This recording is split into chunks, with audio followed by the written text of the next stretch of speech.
اس کا چہرہ بے تحاشا سرخ تھا۔ وہ کچھ کہنا چاہتی تھی لیکن شمریز کے سامنے کہہ نہیں پا رہی تھی۔ شمریز نے اسے بیڈ پر بٹھا دیا، خود اس کے قدموں میں بیٹھ گیا تھا اور اس کے ہاتھوں کو اپنے ہاتھوں میں لے کر اس کی آنکھوں میں دیکھ کر اسے پوچھ رہا تھا، مجھے بتاؤ تو میری غربت سے کیوں گھبراتی ہو؟ تم لوگوں کے درمیان بات نہیں کر پاتی؟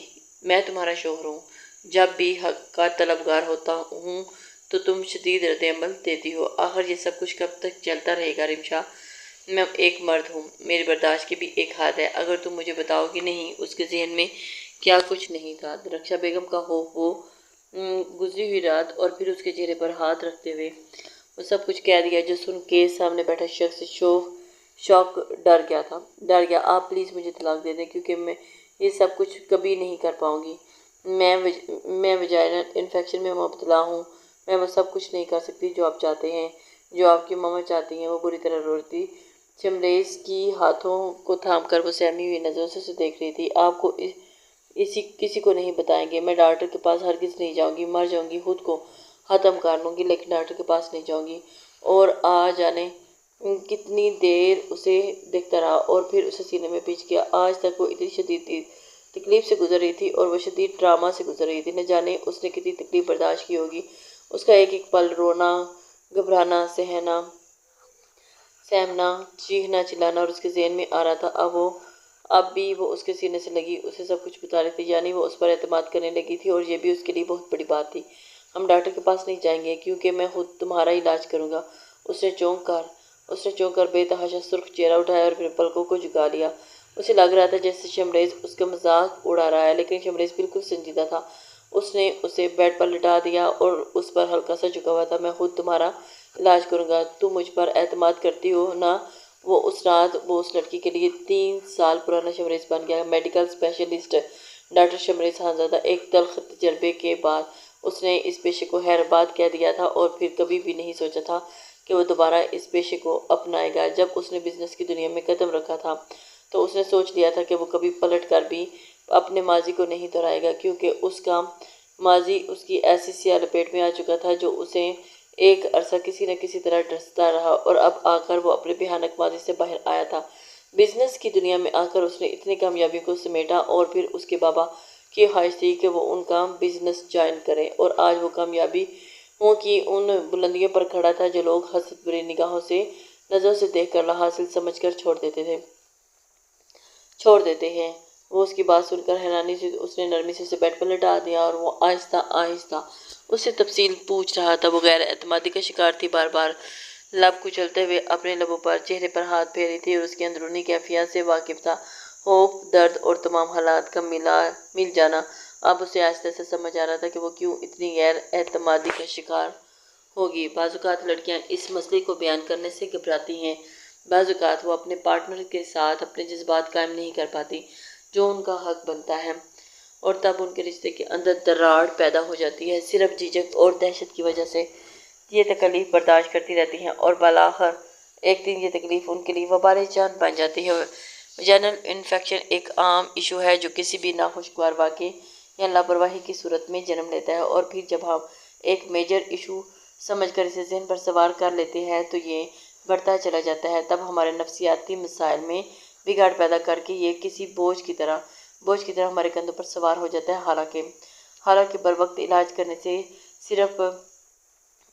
صرف کو اچھی دنوں کے اندر سب کچھ مکمل طور پر ٹھیک ہو جاتا ہے۔ اس روز اس کی حالت دیکھ کر وہ حیرت زدہ رہ گیا تھا اور اس نے سوچا بھی نہیں تھا کہ وہ اتنی تکلیف کا شکار ہوگی، اور فوراً گاڑی لے کر حویلی سے باہر نکلا کچھ ضروری میڈیسن اور سامان لے کر۔ جب وہ کمرے میں آیا تو اس وقت بھی وہ بے سکونی کا شکار تھی۔ اسے تو ایک عرصہ ہو چکا تھا اس تکلیف سے گزرتے ہوئے، اور اسے چند مخصوص ادویات دے کر اس نے اس کے سارے زخموں کو صاف کر دیا تھا۔ وہ درد سے تڑپتی رہی، اس کی جھجک، شرم، سب کچھ اس کے لیے موت کے برابر تھا، لیکن اس کی زندگی بچانے کے لیے سب کچھ ضروری تھا، اور شمریز نے اسے اس درد بھری زندگی سے نجات دلانے کے لیے پہلا قدم اٹھایا تھا۔ پین کلر لینے کے بعد وہ تقریباً 2 گھنٹے تک اسی طرح درد سے بے سکون رہی، اور آہستہ آہستہ سکون کی ایک لہر اس کے چہرے پر چھانے لگی۔ کافی عرصے کے بعد اس نے شمریز کے سینے پر سر رکھا اور اس کے بالوں میں انگلیاں چلاتے ہوئے وہ آہستہ آہستہ اسے سمجھا رہا تھا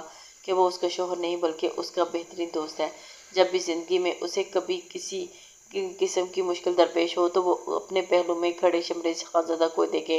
اسے کسی سے ڈرنے کی ضرورت نہیں، اور وہ چپ چاپ اسے سنتی چلی جا رہی تھی۔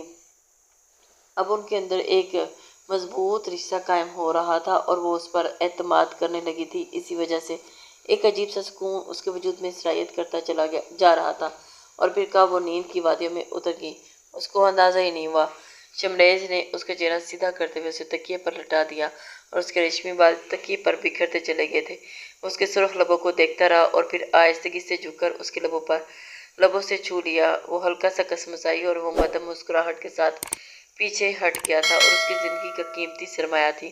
یہ حسین اور معصوم لڑکی اتنی تکلیف سے گزر رہی تھی، یہ سب سوچ کر ہی اسے جھجری آ گئی۔ اب اس نے سوچ لیا تھا کہ وہ اتنا آسانی سے رکے گا نہیں، اور اگلی صبح وہ اسے لے کر ہاسپٹل آ گیا، اور اس نے پہلے ہی ڈاکٹر جویریہ سے اپائنٹمنٹ فکس کروا لی تھی۔ ڈاکٹر جویریہ اور اس کے تعلقات کافی عرصے تھے۔ وہ عمر میں اس سے بڑی تھی، لیکن پھر بھی ان کے درمیان ایک شائستہ اور دوستانہ تعلق قائم تھا، اور اسے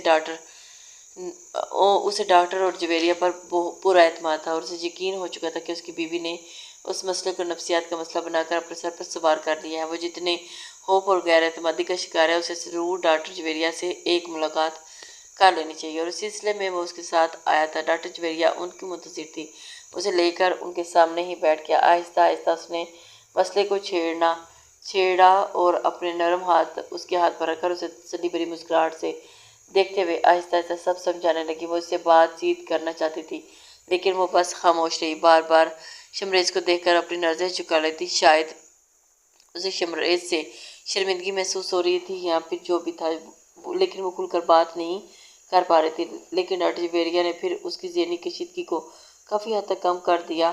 نہ جانے کتنی الجھنیں تھیں جو سلجھ چکی تھی، اور وہ اطمینان سے مسکرا دی۔ ڈاکٹر جویریہ نے مزید اس مسئلے کو تفصیل اور اسے اس خوف سے نکالنے کے لیے شمریز کو بہت ساری ہدایت کی تھی۔ حالانکہ اسے ضرورت نہیں تھی، لیکن پھر بھی وہ جانچنا چاہتا تھا کہ بطور لیڈی ڈاکٹر وہ کیا مشورہ دیتی ہے۔ ایک عرصے کے بعد وہ ان سے ملاقات کرنے کے لیے آیا تھا۔ جویریہ نے اصرار کیا کہ لنچ اس کے ساتھ ہی کر لے، لیکن وہ لنچ کے لیے اپنی مسز کو باہر لے جانا چاہتا تھا، جہاں وہ دونوں پرائیویٹ اور رومانٹک سا لنچ کر لیں گے، اور اس وقت اس کے ساتھ ہاتھ تھام کر وہ ہاسپٹل کی راہداری میں کے باہر نکل رہا تھا جب وہ اچانک دائیں جانب موجود لفٹ کا دروازہ کھلا اور وہ باہر نکلی تھی۔ گلے میں اسٹیٹوسکوپ وہی مخصوص لیا براؤن بال اور پھر سنہری آنکھیں، اور اس کے سامنے آ کر کھڑی ہو گئی، اور پال میں وہ شمریز کا رنگ بدلا تھا کہ آج 30 سالوں کے بعد وہ اس کے سامنے کھڑی تھی۔ اسے اندازہ ہی نہیں تھا کہ وہ ابھی امریکہ سے یہاں شفٹ ہو چکی ہے۔ لیزا نے ایک مسکراہٹ اس کی جانب بچھا لی۔ کیسے ہو شمریز؟ وہ پہلو بدل کر اس کے قریب سے گزرنے لگا تھا جب بے اختیار لیزا نے اسے مخاطب کیا۔ I am sorry. وہ ابھی بھی اپنی بیوی کا ہاتھ تھامے وہاں سے گزر گیا تھا جب لیزا اس کے پیچھے پیچھے بھاگتی دروازے تک آ گئی تھی۔ اسے کوئی فرق نہیں پڑتا تھا کون دیکھ رہا ہے یا کون نہیں۔ وہ بس اس شخص کو اپنے سامنے دیکھ کر اتنے سالوں کے بعد اسے بات کرنا چاہتی تھی۔ صرف میری ایک بات سن لو، میرے راستے میں مت آؤ اور نہ ہی میری مسز کو ڈسٹرب کرو۔ اس نے باتوں باتوں میں اسے احساس دلا دیا تھا کہ وہ اس وقت اپنی بیوی کے ساتھ ہے، اور لیزے نے حیرت بھری نظروں سے اس چھوٹی سی لڑکی کو دیکھا جو خود بھی غیر اعتمادی اور خوف کا شکار تھی۔ سہمی ہوئی نظروں سے لیزا اور شمریز کو دیکھ کر وہ سر جھکا کر کھڑی رہی، اور جیسے اسے لیزا کے بارے میں جاننے میں کوئی دلچسپی نہیں ہو۔ میں صرف بات کرنا چاہتی ہوں شمریز، اور میں تم سے کہہ چکا ہوں کہ میں کوئی بات نہیں کرنا چاہتا۔ اتنی شدت سے دھاڑک کے لیزا پر اثر ہونے کے بجائے ساتھ کھڑی لڑکی جلدی سے اس کے سینے سے آ لگی تھی، اور لیزا سلگتی ہوئی نظروں سے وہ سب کچھ دیکھتی رہی، اور اسے ساتھ لگائے بہر تک آیا تھا وہ اس کی پشت کو دیکھتی رہی، اور آج سے 3 سال پہلے وہ شخص اس کی زندگی میں موجود تھا، اور لیزے اس کی زندگی میں آنے والی پہلی عورت تھی، اور اس کی اسسٹنٹ، اور شاید ہمارے پسند عورت بھی سب کچھ نارمل تھا۔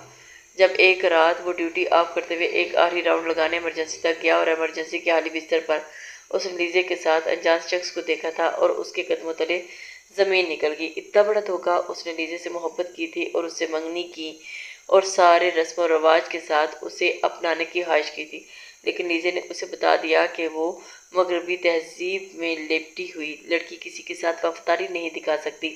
اس روز کے بعد اس نے ہر چیز کو خیر آباد کہہ دیا، اور پہلی محبت کا دکھ تھا جو ایک عرصہ غالب رہا، پھر آہستہ آہستہ وہ باہر نکل آیا، اور آج ایک بار پھر وہ لیزا اس کے سامنے کھڑی تھی۔ اسے مکمل اگنور کر دیا، اور گھر آنے کے بعد وہ رمشا نے اسے لیزا کے متعلق دریافت کیا اور اس کے چہرے پر پھیلی ہوئی جیلسی کو نوٹ کر رہا تھا۔ سو چپ چاپ اس کے رخساروں کو لبوں سے چھو کر بات بدل دی۔ وہ اسے اپنے تاریک ماضی کے بارے میں کچھ نہیں بتانا چاہتا تھا، لیکن شاید نہیں جانتا تھا کہ لیزا اب اس کے خلاف محاذ کھڑے کر دے گی، اور اس نے باتوں باتوں سے ڈاکٹر جویریہ سے ساری انفارمیشن لے لی تھی، اور وہ یہ ڈاکٹر جویری کو بتانا بھول چکا تھا کہ اس معاملے کا ذکر کسی سے نہ کرے، اور اس نے اپنے ذہن میں بازی سے وہ منصوبہ بندی بن لیا جو ان دونوں کی راہوں کو جدا کر دے۔ وہ اپنی محاذ پر شروع ہو چکی تھی۔ اب اس کی توجہ میڈیسن کے اثر سے وہ کافی حد تک ٹھیک ہو رہی تھی۔ اب اس کے ساتھ بے تکلف ہونے لگی تھی، ہلکی پھلکی بات چیت کر لیا کرتی تھی، لوگوں کے درمیان بیٹھتی، اور اس معاملے کو بھی تقریباً ایک ماہ گزرنے کو تھا۔ زینت بیگم بھی یہ تبدیلی محسوس کر کے بے پناہ خوش تھی۔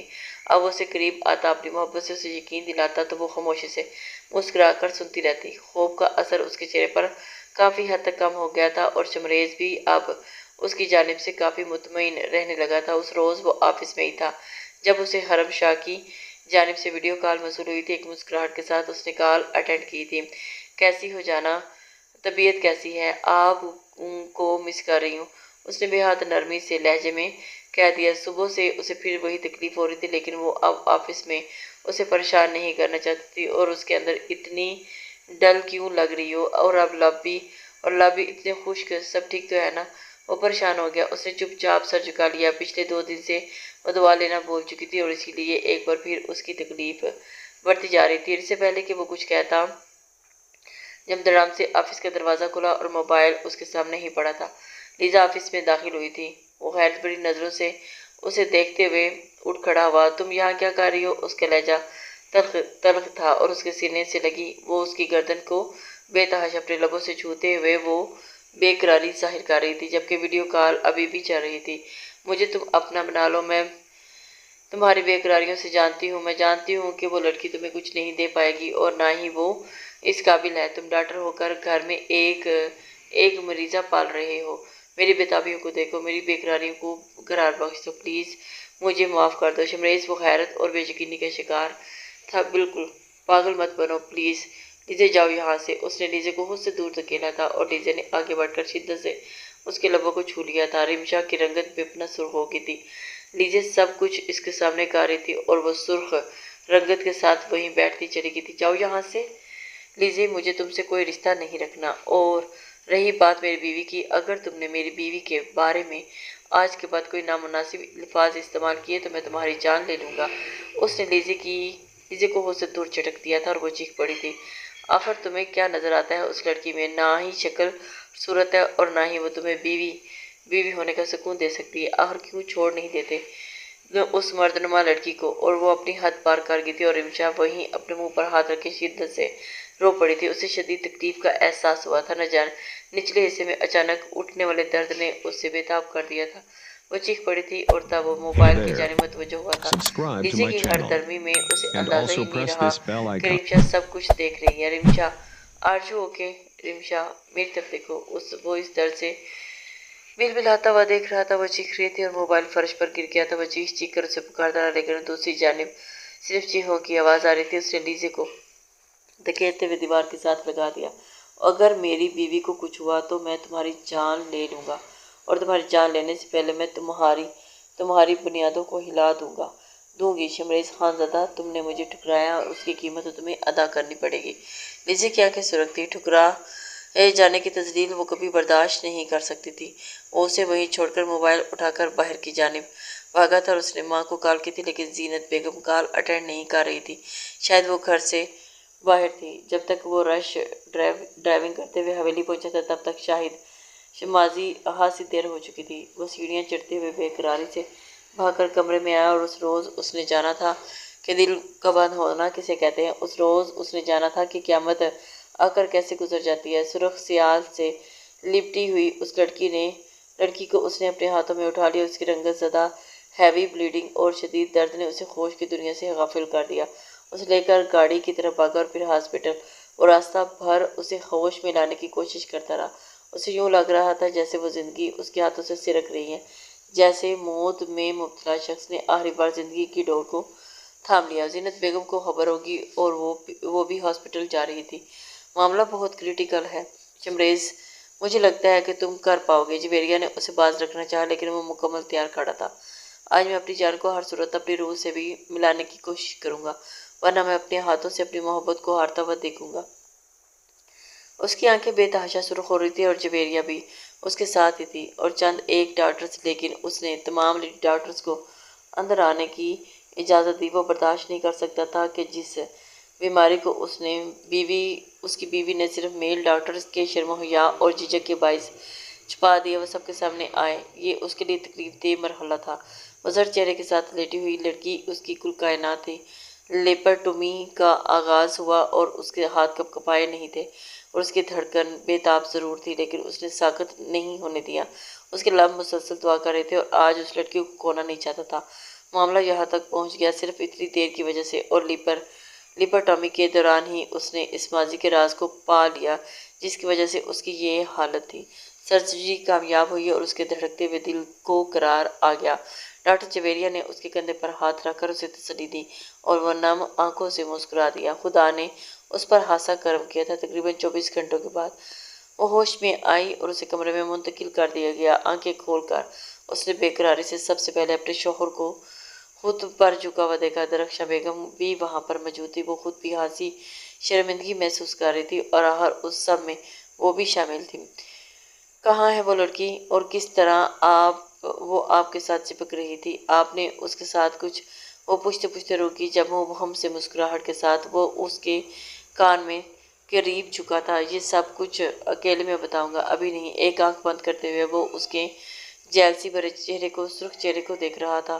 یہ سب کچھ اس وقت ہوا جب وہ بلوغت کی عمر کو پہنچی اور درخشاں بیگم کو معلوم ہوا اسے عمر کے گزر جانے کے باوجود مخصوص ایام میں رکاوٹ کا مسئلہ درپیش ہے، اور انہوں نے خفیہ طور پر ڈاکٹر سے بات کی۔ ڈاکٹر نے بتایا کہ ایک چھوٹا سا ٹریٹمنٹ ضروری ہے، لیکن اس کے بعد ایک کنواری لڑکی جیسی نہیں رہے گی، اور یہ ٹریٹمنٹ اس کی زندگی کے لیے بہت ضروری ہے۔ ڈاکٹر نے ہدایت دے دی تھی، لیکن اس کی ماں نے اس کے لیے سٹیپ نہیں اٹھایا تھا، اور وہ کب تک یہ تکلیف برداشت کرتی رہی۔ اس کے مستقبل کے لیے درخشاں بیگم نے وہ ٹریٹمنٹ کروا لیا، لیکن اس کے بعد انہیں یہ خوف غالب آ گیا کہ کل اگر ان کی بیٹی پر کسی قسم کی تہمت لگا دی گئی تو وہ کیا جواب دیں گی۔ گھر میں انہوں نے کسی کو اس کے متعلق نہیں بتایا تھا، کیونکہ وہ نہیں چاہتی تھی کہ یہ بات فیملی کے بڑھے اور کل کو رشتے کے حوالے سے ان کی بیٹی کی مشکلات درپیش ہو۔ پھر یہی خوف انہوں نے اپنی بیٹی کے ذہن میں منتقل کر دیا۔ وہیں سے اس کا سارا معاملہ بگڑتا چلا گیا، اور وہ آج اس حالت میں تھی کہ درخشاں بیگم شرمندہ تھی۔ سارے حالات جاننے کے بعد بھی وہ اس بات پر مطمئن تھی کہ اس کی بیٹی اب خطرے سے باہر تھی۔ درخشاں بیگم نے اسے ساتھ لے جانا چاہا، لیکن وہ اسے اپنے ساتھ کر لے آیا تھا، اور اس نے اور زینت بیگم نے مل کر اس کا خیال رکھا، اور چند ہی دنوں کے اندر وہ مکمل صحت یاب ہو گئی تھی۔ اب وہ زندگی کی طرف لوٹ رہی تھی اور اسے جینے کا ڈھنگ آ گیا تھا، اور اب اس کے لیے سب سے زیادہ ضروری تھا اپنے شوہر کی قربانیوں کے بدلے اس کی ساری بےتابیوں کو قرار دے دینا۔ اور اس روز لیزے نے خود میڈیا کے سامنے آ کر اس بات کا اقرار کیا کہ شمریز خانزادہ نے اپنی بیوی کو حبس بیجا میں رکھا ہوا ہے، اور اس کی زیادتی کی وجہ سے اس کی بیوی اس حالت تک پہنچی، اسے سرجری کے لیے ہسپتال لانا پڑا۔ میڈیا نے اس معاملے کو بہت اچھالا۔ لوگ اس بات پر بھی سوال اٹھا رہے تھے کہ آج تک اس کی بیوی کی پبلک اپیئرنس نہیں ہوئی۔ سوچ رہا تھا کہ اس نے بڑے پیمانے پر بزنس پارٹی رکھ لی، اور اس نے اپنے دوست اور دشمن ہر ایک کو پارٹی میں انوائٹ کر لیا۔ میڈیا کے سامنے وہ اپنی بیوی کو پہلو میں کھڑا کیے چہکتے ہوئے انٹرویو دے رہا تھا۔ وہ مسکراتے ہوئے اپنے شوہر کو دیکھ رہی تھی، اور میڈیا کے نمائندے نے ایک مائک اس کی جانب کرتے ہوئے پوچھا تھا، شمریز خانزادہ کے ساتھ زندگی گزارنے کا تجربہ کیسا ہے، یعنی کہ ایز اے ہسبینڈ کیسے ہیں؟ وہ اس وقت سی گرین کلر کی خوبصورت ساڑی میں پاس کھڑے شخص پر بجلیاں گرا رہی تھی۔ وہ اتنی حسین لگ رہی تھی کہ پھر اس کا اعتماد اسے مزید دلکش بنا رہا تھا۔ یقیناً خدا کا معجزہ، ایز اے ہسبینڈ وہ میرے لیے خدا کی کسی معجزے سے کم نہیں، اس نے مسکراتے ہوئے کہہ دیا، اور پھر شمریز کے کندھے پر اپنا سر رکھا تھا۔ شمریز نے جھک کر اس کے ماتھے کو لبوں سے چھو لیا تھا، اور وہ رات بے تابیوں بھری تھی، اور اس رات لیزا نے ہار کر اپنی شکست تسلیم کی، اور وہ ملک چپ چاپ چھوڑ دیا، کیونکہ اسے اندازہ تھا کہ اس کے بعد شمریز خانزادہ اس کا حشر بگاڑ دے گا۔ ساڑی میں لپٹی ہوئی ریمشا کے وجود پر اپنی محبت کی انگنت نشانات چھوڑتے ہوئے اسے مدہوش کر رہا تھا اور اس کی محبت میں گرتی چلی جا رہی تھی۔ رات قطرہ قطرہ برس رہی تھی اور وہ ان کی محبت ایک نئی داستان پیش جنم لے رہی تھی، کیونکہ انہوں نے مل کر ایک بہت بڑی ناکامی کو شکست دے دی تھی۔ یقیناً اگر وہ شخص اس کے ساتھ نہ ہوتا تو شاید وہ جینے کے قابل نہ ہوتی۔ آج وہ دونوں ایک دوسرے کے ساتھ بے پناہ محبت اور احترام میں بندھے ہوئے رشتے کے ساتھ زندگی کا آغاز کر چکے تھے، اور یقیناً یہ ایک بہترین آغاز تھا۔ جس سے امید کرتی ہوں کہ آپ کو یہ ناول پسند آیا ہوگا۔ اپنے کمنٹس، لائک اور شیئر ضرور کر دیا کریں، اس سے ہماری حوصلہ افزائی